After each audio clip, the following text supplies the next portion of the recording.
In today's video, I'm going to teach you how to move all frames in Roblox Studio Animation Editor. By the end, you'll know exactly how to select your keyframes, move them as a group or individually, and adjust their timing so your animation plays exactly the way you want. First, open your Roblox Studio file. Make sure your rig and animation setup are already in place. Once your project is open, look toward the top of the screen and click the animation option to bring up your animation in the animation editor. If your timeline isn't visible, this will make it appear so you can work with your keyframes. With your animation loaded, you'll see the tracks and keyframes along the timeline. To quickly select everything, click in an empty area of the keyframe timeline and drag across to lasso all the keyframes you want. This is the fastest way to grab an entire motion or a large section across multiple tracks.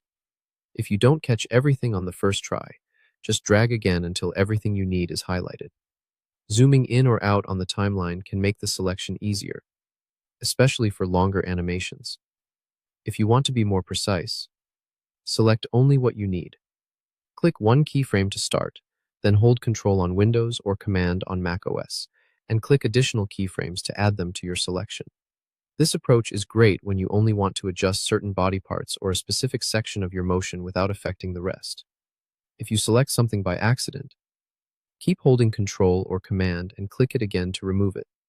Now, to shift your timing, click on one of the selected keyframes and drag left to make the action happen sooner, or drag right to delay it. All selected keyframes will move together, maintaining their relative spacing. Watch the timeline as you drag so you don't push frames off the visible range. If you make a mistake, a quick undo will get you back on track. Finally, you can refine how long a pose or transition lasts.